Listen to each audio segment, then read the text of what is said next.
Everyone, my self आकाश और फिर से स्वागत है आपका एक नई वीडियो में जो कि बेस्ड है जर्नल एंट्री पर।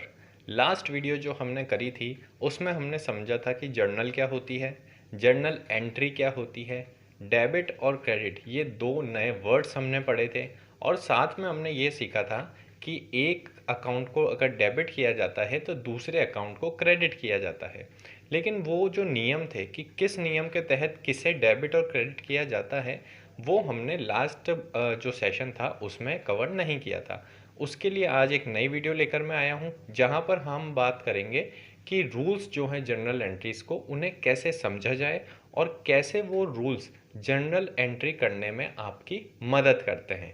तो आइए आगे बढ़ते हैं वीडियो में और समझते हैं रूल्स ऑफ जर्नल एंट्रीज। जो हमने लास्ट वीडियो करी थी ना उसमें मैंने आपको बताया था कि जर्नल जो होती है वो एक बुक होती है और उस बुक के अंदर हम एंट्री करते हैं जिसे जर्नल एंट्री कहा जाता है।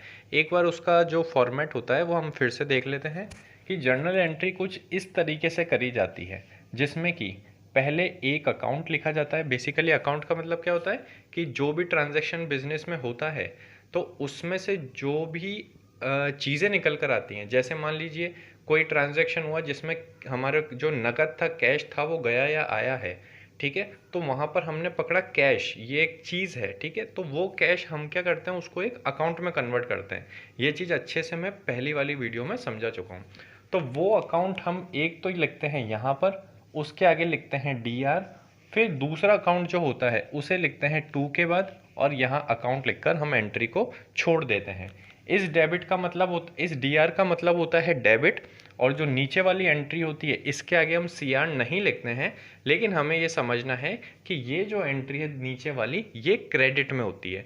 एक चीज़ डेबिट में जाती है, एक चीज़ क्रेडिट में जाती है। इस तो ऊपर वाली तो जा रही है डेबिट में, DR का मतलब डेबिट, और नीचे वाली के आगे CR नहीं लिखा है, लेकिन हम समझ जाते हैं कि ये वाली एंट्री है जो कि क्रेडिट में जा रही है। ठीक है, ये तो हमने पिछली वाली बात कर ली।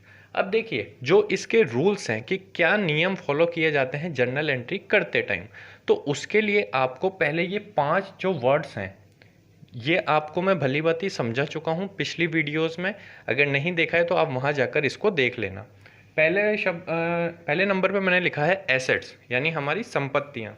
दूसरे पे मैंने लिखा है एक्सपेंसेस या लॉसेस, दोनों एक ही तरीके से ट्रीट किए जाते हैं। एक्सपेंसेस और लॉसेस दोनों एक ही तरीके से हम ट्रीट करेंगे जर्नल एंट्री करते टाइम।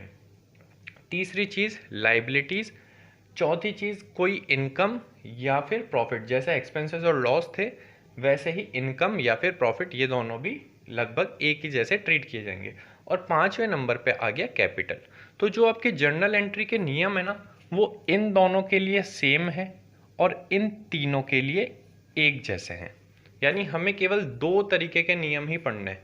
पहला नियम जो हम पढ़ेंगे उससे कवर हो जाएगी आपकी एसेट्स और एक्सपेंसेस, और दूसरा जो नियम पढ़ेंगे हम उससे आपकी कवर हो जाएंगी लाइबिलिटीज़, इनकम एंड प्रॉफिट्स और साथ में कैपिटल। ठीक है, तो अब समझते हैं कि नियम क्या है। हाँ, तो यहाँ पर मैंने पहला नियम जो लिखा है वो इन दोनों के लिए कंबाइंड करके लिखा है कि चाहे एसेट्स हो या फिर कोई खर्चा हो या फिर कोई नुकसान हो, अगर वो बढ़ता है, ठीक है, तो उसे, अगर वो इंक्रीज होते हैं यानी बढ़ते हैं, तो उसे हम डेबिट करते हैं।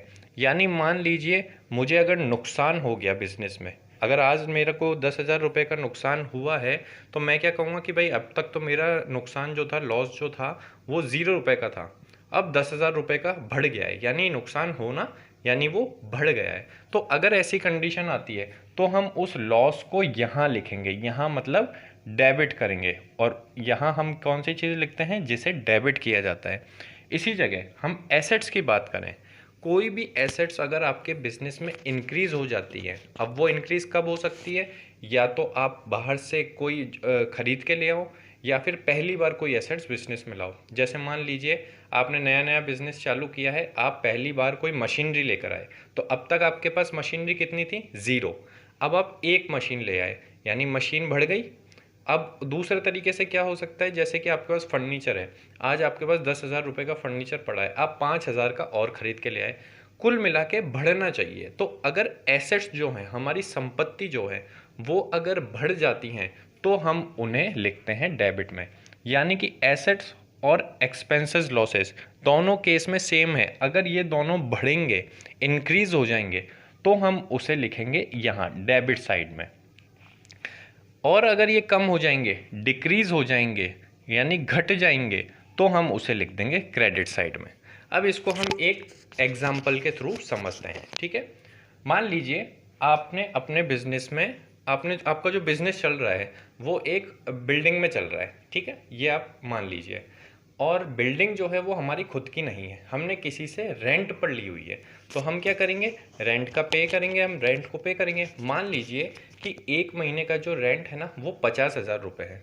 तो हमारे बिजनेस में क्या ट्रांजैक्शन होगा भाई, हमारे ये हुआ कि हमने रेंट पे किया है, रेंट पेड इन कैश ₹50,000। ये एक ट्रांजैक्शन हुआ बिजनेस में। अब अगर हम वही वाली चीज़ पकड़ें कि ये एक ट्रांजैक्शन है, इसमें से हमें 2 अकाउंट निकालने हैं, तो पहली चीज़ तो मुझे दिख रही है कैश, तो पहली चीज़ तो कैश निकल कर आ जाएगी, और दूसरी चीज़ निकल के आ जाएगी रेंट। कैश 50,000 रुपये गया है, और कहाँ गया है, रेंट पे करने में गया है। अब हमें इसकी करनी है जर्नल एंट्री। तो हम देखेंगे भाई रेंट कौन सी चीज़ है, क्या रेंट एसेट्स है, क्या रेंट कोई खर्चा है, क्या वो कोई लाइबिलिटी है, क्या वो इनकम है, या फिर वो कैपिटल है। तो ये तो आप सीधा सा दिमाग अपना कॉमन सेंस लगाकर भी दे दोगे कि भाई रेंट यानी किराया जो हमने पे किया है वो तो हमारे लिए खर्चा है, यानी ये हुआ एक्सपेंसेस, ठीक है, 50,000 रुपये का। अब इसे हम क्या बोलेंगे कि एक्सपेंसेस हमारे बढ़े हैं या कम हुए हैं, क्या बोलोगे आप। हमने 50,000 रुपये किराया दिया है, तो इससे क्या हुआ, इससे हमारे बिजनेस में खर्चा बढ़ गया। भाई सीधी सी बात है, अगर हम किसी चीज़ को पे कर रहे हैं तो वो खर्चा ही तो हुआ, वो बढ़ ही तो गया हमारे बिजनेस में। यानी यहाँ पर रूल क्या फॉलो हुआ कि रेंट जो है एक एक्सपेंसेस है, और एक्सपेंसेस 50,000 रुपये से बढ़ गया है। तो अब इसकी जर्नल एंट्री क्या करी जाएगी, रेंट एक्सपेंसेस है ये वाला, और वो इंक्रीज हो गया है, बढ़ गया है, तो उसको डेबिट में लिखेंगे। तो मैं जो ये रेंट है ना इसको लिख दूंगा यहाँ रेंट अकाउंट डेबिट। दूसरी चीज़ क्या हुई है, कैश। अब कैश क्या है, क्या कैश एसेट्स है, क्या कैश एक्सपेंस है, क्या कोई लाइबिलिटी है कैश, या फिर इनकम है या कैपिटल है। कैश क्या होता है, कैश हमारी संपत्ति होती है। कौन सी चीज़ एसेट्स लाइबिलिटी एक्सपेंस होती है, ये सब चर्चाएं भी हम ऑलरेडी कर चुके हैं। अगर आपने नहीं देखा है तो आप पहले उस वीडियो को देखिए, ठीक है।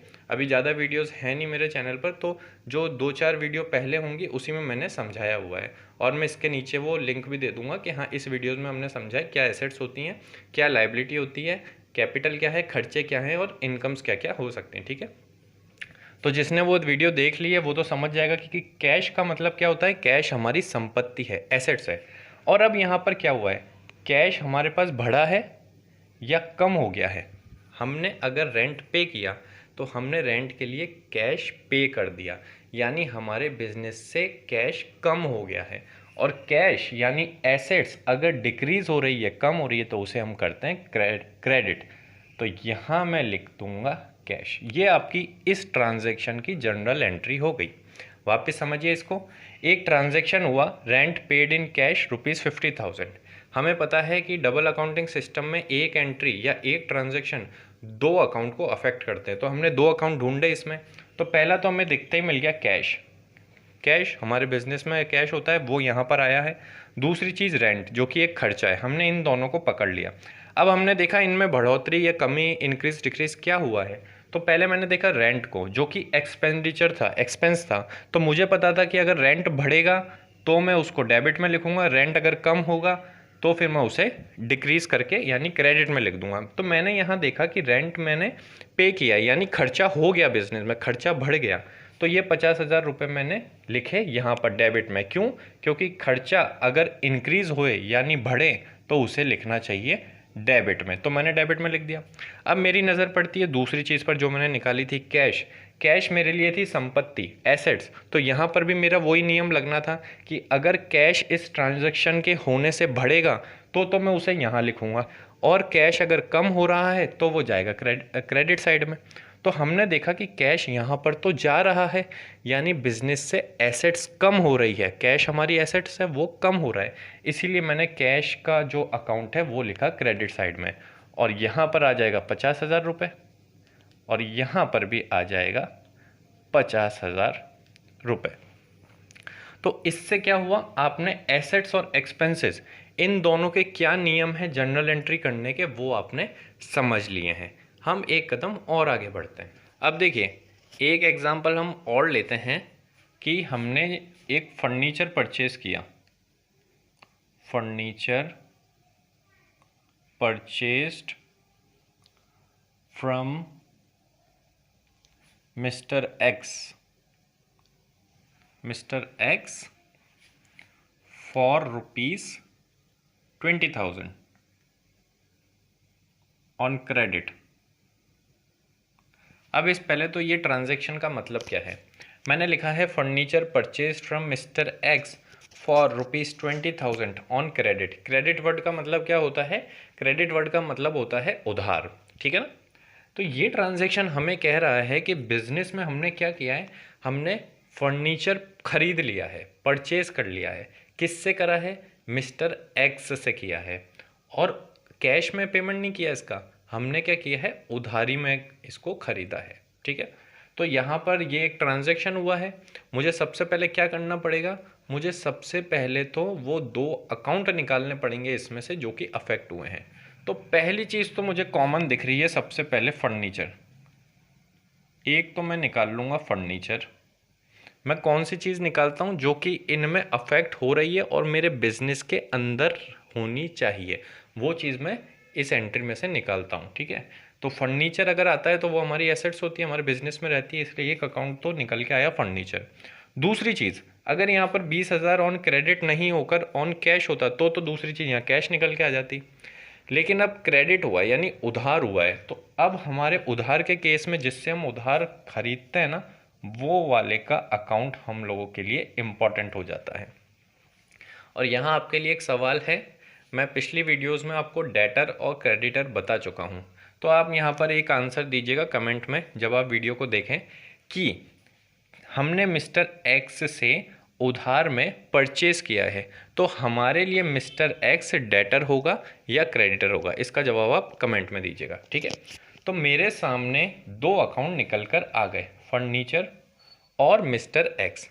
फर्नीचर मेरे लिए क्या है, फर्नीचर हम खुद भी दिमाग लगाएं तो हमारी संपत्ति होती है, यानी फर्नीचर मेरे लिए एसेट्स है, और मैंने ये करी है परचेज, खरीदी हैं। तो ये मेरे बिजनेस में बढ़ी या कम हो गई, फर्नीचर मेरे बिजनेस में बढ़ गए हैं, इनक्रीज हो गए हैं। कितने रुपए से हो गए, 20,000 रुपये से, 20,000 रुपये से। अब मिस्टर एक्स जो थे उनको मुझे पेमेंट तो करना पड़ेगा भाई। हमने अगर किसी से माल खरीदा है, कोई भी चीज़ खरीदी है और अभी हमने पेमेंट नहीं किया, यानी उधार में हमने खरीद लिया, तो इसका मतलब ये थोड़ी ना होगा कि हमें कभी भी पेमेंट नहीं करना होगा, हमें उसका पेमेंट तो करना पड़ेगा ना। तो ये हमारे लिए एक तरीके से दायित्व बन गया है, ठीक है। तो मिस्टर एक्स जो है ना, वो हमारे लिए क्या हुई, लाइबिलिटी, यानी फर्नीचर तो था एसेट्स और मिस्टर एक्स हुए हमारे लिए लाइबिलिटी। लाइबिलिटी क्यों होंगे कि भाई हमने इनसे उधार में माल खरीदा है, कुछ खरीदा है, हमने फर्नीचर खरीदा है, तो हमने आज तो पैसा नहीं दिया लेकिन हमें इनको पैसा तो देना पड़ेगा, इसीलिए ये हमारे लिए लाइबिलिटी हो गए हैं, ठीक है ना। और लाइबिलिटी के लिए हमने क्या फॉर्मूला, अच्छा यहाँ का हमने रूल्स नहीं पढ़े थे, चलो ये थोड़ा अनप्लान्ड वीडियो का यही होता है। देखिए पहले इन तीनों के भी नियम हम साथ के साथ पढ़ लेते हैं। मैंने आपको एसेट्स और एक्सपेंसेस के नियम तो बता दिए थे कि अगर ये दोनों बढ़ेंगे तो डेबिट हो जाएंगे और ये दोनों में से कुछ भी कम होगा, डिक्रीज होगा, तो वो क्रेडिट हो जाएगा। जब हम इन तीनों की बात करते हैं तो इन तीनों के केस में जो नियम है वो इसका उल्टा हो जाता है। भाई एसेट्स का उल्टा क्या होगा, हमारी संपत्ति है, संपत्तियों का उल्टा क्या होगा, हमारे दायित्व, यानी एसेट्स का उल्टा होता है लाइबिलिटी, और एक्सपेंस का उल्टा क्या होगा, इनकम।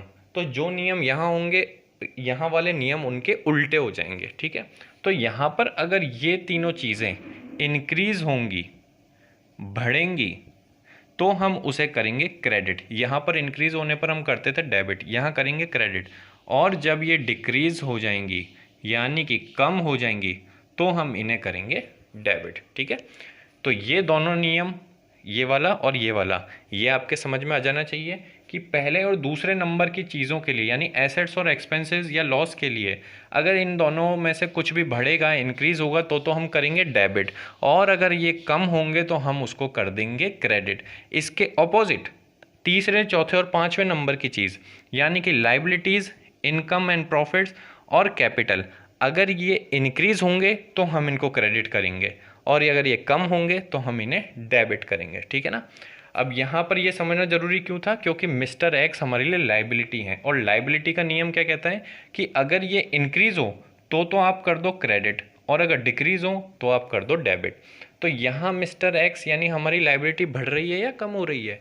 अब तक हमसे कोई पैसा नहीं मांगता था, लेकिन अब क्या हुआ, हमसे मिस्टर एक्स पैसे मांगने लग गया, यानी कि हमारी लाइबिलिटी इंक्रीज़ हो गई। तो यहाँ क्या हुआ, हमारा फर्नीचर भी 20,000 रुपये से बढ़ा।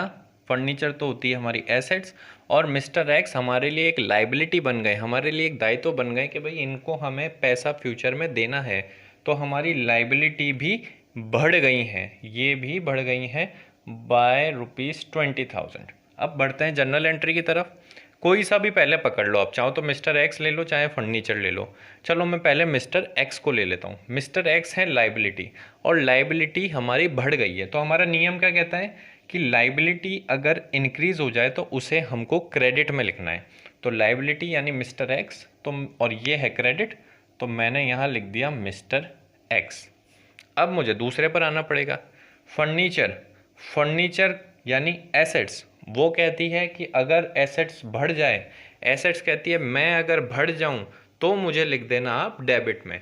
यहाँ हमें सीधा दिख रहा है कि परचेज़ किया है, यानी कि फर्नीचर जो है हमारा बढ़ गया है, तो हमें उसे लिखना पड़ेगा डेबिट में। तो आप डेबिट में जाके लिख दो फर्नीचर अकाउंट डेबिट, और इसको पूरे को रीड कैसे करेंगे जनरल एंट्री को, furniture account debited to mister x account, और इसके नीचे आप लिखोगे नरेशन। नरेशन मतलब कि ये एंट्री क्या कह रही है, यानी ये जो ट्रांजैक्शन हुआ है ना, इसको आपको शॉर्ट में यहाँ लिख देना है कि furniture purchased on credit from mister x. इस तरीके से आपको लिख देना है। यहाँ एक अमाउंट आ जाएगा 20,000 का, यहाँ एक अमाउंट आ जाएगा 20,000 का, और इस तरीके से आपकी जर्नल एंट्री कंप्लीट हो जाती है।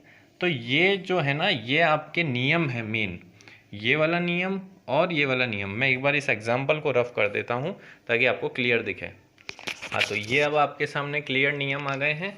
आपको इनको याद कैसे रखना है, बस ऊपर की दो चीज़ें याद रख लो कि एसेट्स और साथ में खर्चे, यानी A and E, A and E, A and E, assets और खर्चे, अगर ये दोनों बढ़ेंगे तो ये दोनों डेबिट में लिखे जाएंगे, और अगर इन दोनों में से कुछ भी कम होगा तो वो क्रेडिट में लिखे जाएंगे। अब इनके अलावा बचते क्या, टोटल 5 चीज़ें याद रखनी है आपको। एसेट्स, एक्सपेंस, एक्सपेंसेस के साथ ही लॉस आ जाता है, फिर लाइबिलिटी, इनकम, इनकम के साथ ही प्रॉफिट आ जाता है, और एक कैपिटल। बहुत अच्छा तरीका याद रखने का, एसेट्स उसका उल्टा लाइबिलिटी, फिर एक्सपेंस दूसरे नंबर पे उसका उल्टा इनकम, और कैपिटल एक आपको याद रखनी है। अब इनके नियम क्या हैं भाई, ऊपर की जो दो चीज़ लिखी है A and E, assets and expenses, अगर ये दोनों बढ़ते हैं, इंक्रीज होते हैं, या फिर बिजनेस में ऑकर होते हैं, तो उस कंडीशन में उसको लिखा जाएगा डेबिट में। उसके ऑपोजिट अगर ये कम होते हैं, डिक्रीज हो जाते हैं, तो उसे लिखा जाएगा क्रेडिट में। अब बचे हुए ये 3, जब इनके उल्टे हैं ये, यानी एसेट्स की उल्टी लाइबिलिटी, एक्सपेंस का उल्टा इनकम, तो नियम भी उल्टे हो जाएंगे। इंक्रीज होने पर यहाँ तो कर रहे थे डेबिट, हम यहाँ कर देंगे क्रेडिट। कम होने पर यहाँ क्रेडिट कर रहे थे तो यहाँ कर देंगे डेबिट। बस इतनी सी बात है। तो लाइबिलिटी, इनकम या कैपिटल, अगर इनमें से कोई भी चीज़ बढ़ती है तो उसे हम लिखेंगे क्रेडिट में, और अगर वो डिक्रीज हो जाते हैं तो हम उसे लिख देंगे डेबिट में। ये आपके जर्नल एंट्री के सिंपल से नियम है। अब धीरे धीरे जब हम और आगे बढ़ेंगे तो थोड़ा पेचीदापन आता जाएगा। वो कैसे आएगा कि आपको 4-5 चीज़ें एक साथ दे दी जाएंगी, पर बेस ये है। ये बेस अगर समझ आ जाता है ना, तो आगे वाली चीज़ों में तो हमें बस छोटे छोटे पॉइंट समझने होते हैं। ये अगर मजबूत है तो फिर आगे हमें दिक्कत नहीं आती है। तो ये जो 5 चीज़ें लिखी हैं मैंने, एसेट्स, एक्सपेंस, लाइबिलिटी, इनकम्स और कैपिटल, और इनके आगे जो लिखे हैं मैंने नियम, ये अगर आपने याद कर लिए हैं तो फिर आपको जर्नल एंट्री करने में दिक्कत नहीं आएगी। ठीक है, अब हम एक दो एग्जाम्पल और देख लेते हैं। यहाँ मैंने एक और एग्जाम्पल लिखा है। ये एग्जाम्पल क्या कहता है कि are started business with 5 lakh rupees cash, यानी ये बिल्कुल बिजनेस शुरू ही हो रहा है और ये कह रहा है कि आर ने 5 लाख रुपए लगाकर उस बिजनेस को चालू किया है। ठीक है ना, तो ये एक ट्रांजैक्शन हुआ। कोई भी बिजनेस में चीज़ होती है उसे हम ट्रांजैक्शन कहते हैं। अब सबसे पहले तो इसमें से हमको 2 अकाउंट निकालने हैं। तो कैश जहाँ आ जाता है वहाँ तो सबसे पहले आप बिल्कुल ईजिली निकाल लेते हो कि भाई पहली चीज़ जो हो गई वो हो गई हमारी कैश, और कैश आते ही आपको समझ आ जाता है कि कैश जो है वो है हमारी एसेट्स। ठीक है ना, और देखिए जर्नल एंट्री करिए या फिर आप कोई सा भी अकाउंट बनाएंगे या आगे जाकर जो भी चीज़ आप करोगे किसी भी बिजनेस की, तो उसको बेहतरीन तरीके से समझने का एकमात्र तरीका है कि आप खुद को बिजनेस मान लीजिए। ठीक है ना, आप खुद को बिजनेस के नज़रिए से सोचिए, तब जाकर आपको चीज़ें और इजी लगने लग जाएंगी। तो कैश जो है मेरे लिए, मैं यानी बिजनेस के लिए क्या है, एसेट्स। दूसरी चीज़ यहाँ से क्या निकालें, दूसरी चीज़ हम यहाँ से निकालेंगे आर। अगर किसी इंसान ने पैसा लगाकर बिजनेस चालू किया है तो यानी कि वो इंसान उस बिजनेस का मालिक है, और मालिक जब भी बिजनेस में पैसा लगाता है, चाहे वो फर्स्ट टाइम लगाए यानी ये वाली कंडीशन कि वो पैसा लगाकर बिजनेस स्टार्ट कर रहा है, या फिर पहले से उसका बिजनेस चल रहा है उसमें और पैसा लगाए, दोनों ही कंडीशन में ये जो पैसा लगाया जा रहा है ये कैपिटल कहलाती है। ठीक है, यानी आर जो है ये हो गई हमारी कैपिटल। ठीक है, 2 चीज़ें निकल कर आई, कैश जो कि है एसेट्स, दूसरी चीज़ आर जो कि है कैपिटल। अब क्या हुआ है, आर 5 लाख रुपए लेकर बिजनेस में आया है, यानी कि जो कैश था हमारा वो इंक्रीज हो गया है 5 लाख रुपए। भाई बिजनेस में लेकर आया, बिजनेस यानी मैं, तो मेरे पास 5 लाख रुपए बढ़ गए हैं।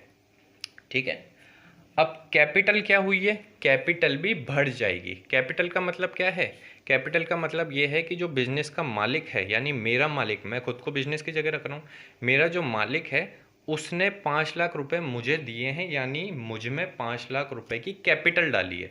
ठीक है, यानी कि ये आर जो है ये बिजनेस का मालिक है और इसने कैपिटल लगाई है बिजनेस में कितने रुपए की, 5 लाख की, यानी यहाँ भी कैपिटल बढ़ गई है।